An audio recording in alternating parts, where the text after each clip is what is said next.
સંખેડા તાલુકાના વિદ્યાવાસીની માતાજીના મંદિરે 16મા પાટોત્સવની ધામધૂમથી ઉજવણી કરવામાં આવી હતી। પાટોત્સવ નિમિત્તે માતાજીના અન્નકૂટ દર્શન અને ભંડારાનો લાભ લેવા માટે 15,000થી વધુ શ્રદ્ધાળુ ઉમટી પડ્યા હતા। સવારથી જ ગામે ગામથી માય ભક્તોનું ઘોડાપૂર ઉમટી પડ્યું હતું। દરેક જ્ઞાતિના લોકોએ ઉત્સાહભેર માતાજીના દર્શન કર્યા અને પૂજા અર્ચના કરી। મંદિરમાં માતાજીને ભવ્ય અન્નકૂટ ધરાવવામાં આવ્યો હતો, જેના દર્શન માટે લાંબી કતારો જોવા મળી હતી। આયોજકો દ્વારા હજારોની સંખ્યામાં માઈ ભક્તો માટે ભંડારાની વ્યવસ્થા કરવામાં આવી હતી। ભક્તોએ માતાજીની પ્રસાદી ગ્રહણ કરી ધન્યતા અનુભવી હતી। આ પ્રસંગે મંદિર પરિસરમાં એક નાના મેળાનું પણ આયોજન કરવામાં આવ્યું હતું।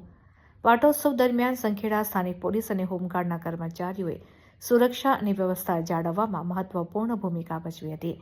તેમણે પોતાની નિષ્ઠાપૂર્વક ફરજ બજાવી, જેથી દર્શનાર્થીઓને કોઈ અવરોધ ન થાય અને કાર્યક્રમ સુચારુ રૂપે સંપન્ન થાય।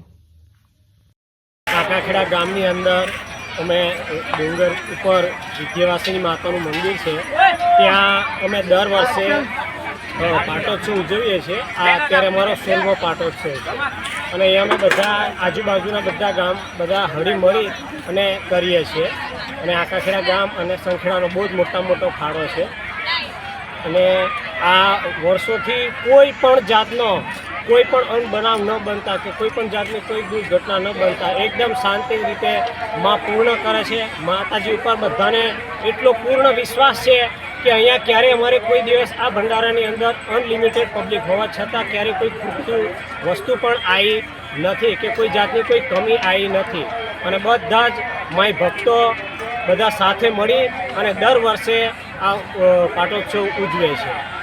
શું નામ છે તમારું? મારું નામ ભરવાડ બાબુભાઈ જગમલભાઈ, ગામ કાકાખેડા છે।